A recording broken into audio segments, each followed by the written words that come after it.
forward. We need patients who want to change their caregivers more than 4 times. And if you've read this bill, you know that all of these are restrictions in the bill. Before 1284, you could have unlimited number of caregivers per patient, unlimited number of patients per caregiver, unlimited changes of caregiver. It was a free and open system that functioned quite well. So we need a patient who wants to change his caregiver more than 4 times. We need a caregiver and a patient combination who the caregiver wants to have more than 5 registered patients. We need that plaintiff.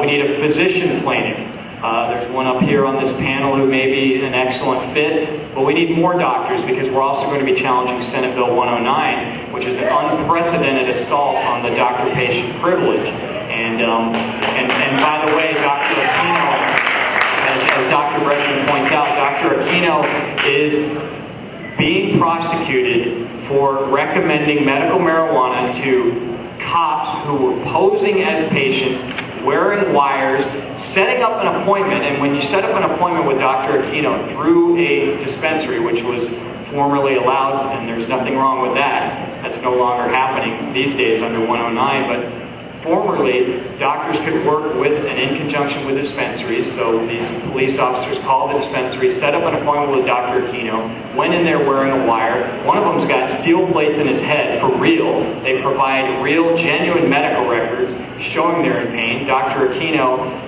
recommends medical marijuana, and here's a doctor who turns a lot of people down. Here's a doctor who's been practicing medicine about as long as I've been alive in multiple countries and all over the world. He is a respected, compassionate physician who has never had a complaint against his medical license up until now. That's hard to do, to practice medicine that long and never even generate a complaint. So they target this man, and what the problem with that from your perspective is, you know, without doctors, without functioning doctors who are willing to recommend medical marijuana, all of your businesses go away.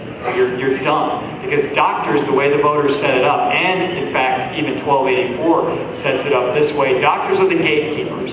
A patient does not gain access to medical marijuana without a doctor's recommendation. So without doctors who are willing to do this, and they know that that's a pressure point. They know that if they eliminate the doctor's desire, and doctors are risk-averse people, and there's nothing wrong with being risk-averse. They work hard to get where they are, and they want to protect that medical license. And so if there's a threat out there, and this is their strategy to drive doctors away from this, you're all out of your businesses, you're all out of a job. Department of Revenue is out of a job, or at least some of the individuals who specialize in this. So the doctors really are the gatekeepers, and they're essential. And Dr. Aquino, that case, follow it and be involved with it because it does matter. It affects all of us, and it affects the patients more than anyone else because they need access to this. And if the amount of doctors goes down, the cost to them go up, and the time that it takes for them to get their medicine. So that case is a problem. Full disclosure, I represent Dr. Aquino. We're looking forward to fighting that case hard for him. He has a solid defense.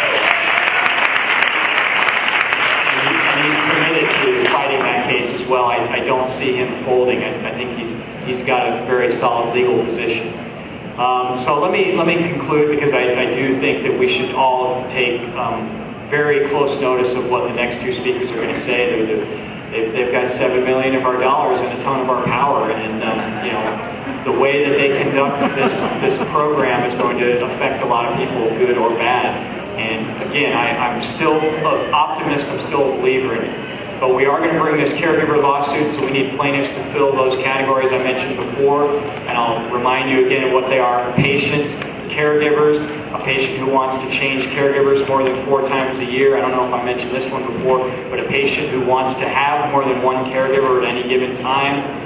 We also need a patient-caregiver combination where there's going to be more than 5 registered patients per caregiver.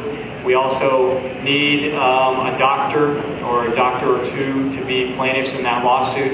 And I'm hoping that lawsuit will be successful. I'm hoping we can liberate the caregiver option. There are still going to be very strong advantages to being a center. Even if we go back to the way it was before with caregivers, centers and optional premises grow licensees and infused licensees still have a strong advantage over caregivers, even if we remove those restrictions. But as it stands now, with the 5 registered patient limit, the fact that 2 caregivers can't even get together and can combine, join together for the purpose of cultivating. The caregiver option at this point is so handicapped and hampered that it's not a viable business option, and we want to change that. So thank you very much for listening.